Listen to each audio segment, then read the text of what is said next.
네, 오늘 10월 31일입니다. 월요일입니다. 새벽 예배 나오신 우리 성도님들을 환영합니다. 오늘은 할로윈데이인데요. 오늘 교회에서 할렐루야 나잇을 합니다. 교회에서 4시부터 모여서 우리 아이들 모여서 함께 게임도 하고 저녁도 같이 먹고 하는 시간을 갖습니다. 집에 계시지 마시고 4시까지 교회 오시기 바랍니다. 아마 좋은 시간 될 것입니다. 우리 말씀 나누기 전에 공동기도 제목으로 먼저 기도하는 시간 갖도록 하겠습니다. 기도하시겠습니다. 홍석화 집사의 암을 치료해 주십시오. 배옥진 집사의 뇌졸중을 치료해 주십시오. 언어가 회복되고 오른쪽 팔다리에 힘이 생겨나도록 해주십시오. 과간나 집사를 치료해 주십시오. 권하자 집사가 다시 걷도록 해주십시오. 이승학 성도의 뇌종양 치료가 잘 되게 해주십시오. 권현민 형제를 치료해 주십시오.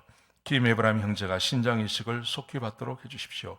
김시희 집사의 뇌종양 치료가 잘 되게 해주십시오. 김수진 집사의 항암 치료가 잘 되게 해주십시오. 오한 폐렴으로부터 우리를 지켜주십시오. 예수님의 이름으로 기도합니다. 아멘.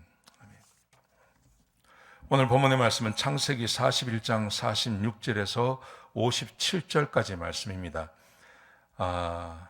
하나님께서 말씀해 주신 대로 그대로 순종하는 우리 요셉의 모습을 우리가 볼 수 있습니다.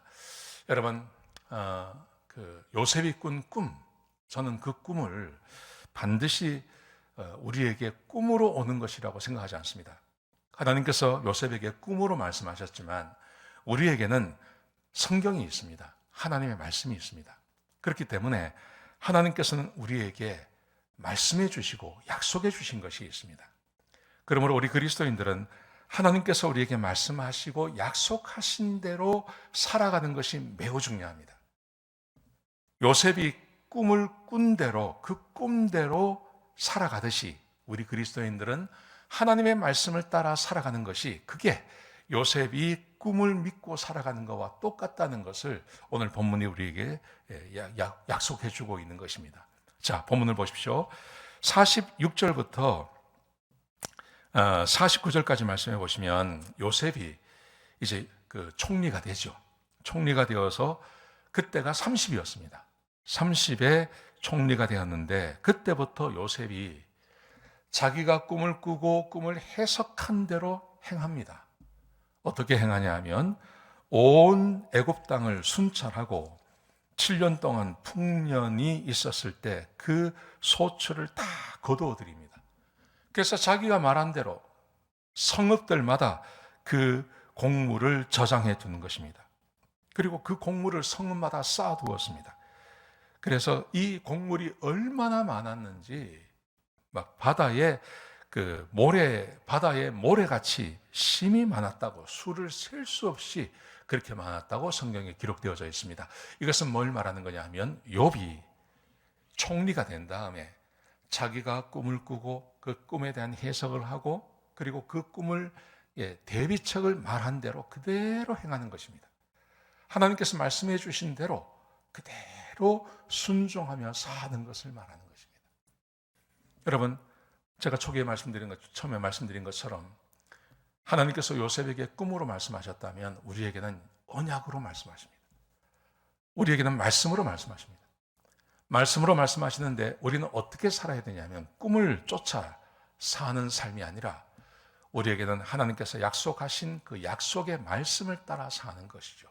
그게 복된 삶입니다. 여러분, 우리가 뭘 할 때마다 하나님 나에게 꿈으로 말씀해 주십시오. 그럴 필요 없습니다.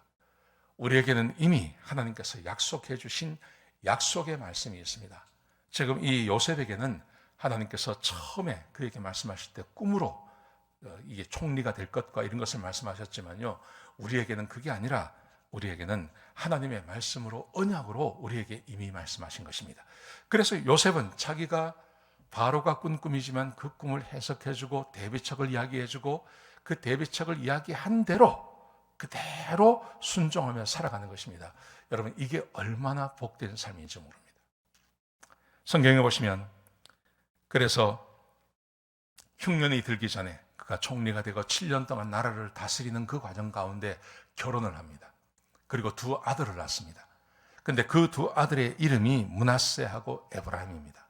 잘 아시는 것처럼 야곱의 12아들, 야곱의 아들들이 지파의 이름이 되지 않습니까? 근데 요셉은 그 지파에 안 들어가는 거예요. 요셉의 아들이 지파에 들어가는 거예요. 무슨 말이냐면 요셉이 자기 아버지와 같은 반열이란 말이죠. 그래서 요셉의 두 아들 므낫세 지파와 에브라임 지파가 거기에 들어가는 것입니다. 그래서 이 두 아들을 낳는데 장남의 이름이 므낫세고 차남의 이름이 에브라임입니다. 두 아들을 낳는데 거기에 뜻이 있었습니다. 므낫세라는 말은 무슨 말이냐면 하나님이 내게 이 모든 고난과 내 아버지의 온 집안의 일을 잊어버리게 하셨다. 하나님께서 함께 하시고 축복해 주셨지만 그래도 감옥에 있을 때는 뭔가 부족한 것이 있었습니다. 그런데 하나님께서 감옥에서 빼내시고 거기서 바로의 꿈을 해석하게 만들고 그리고 대비책까지 이야기하니 그를 총리로 세운 것입니다. 애굽의 2인자가 된 것이죠. 그래서 그가 스스로 말하는 것입니다. 하나님께서 내 모든 고난과 아버지 집에서 있었던 그 비참했던 이야기, 형들에게 미움받고 형들에게 의해서 죽음 당할 뻔했고 형들에 의해서 노예로 팔려가는 그 고통을 하나님께서 잊었게 해주셨습니다. 그게 므낫세라는 이름이죠.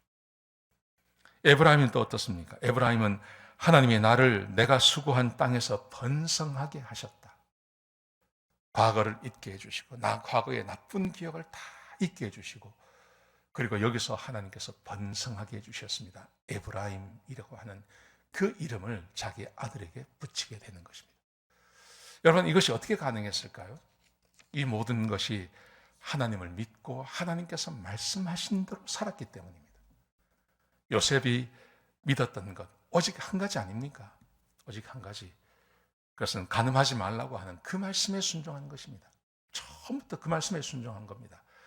그래서 그 말씀을 순종하며 여기까지 오니 하나님께서 내가 수고한 땅에서 나를 번성하게 해주셨습니다.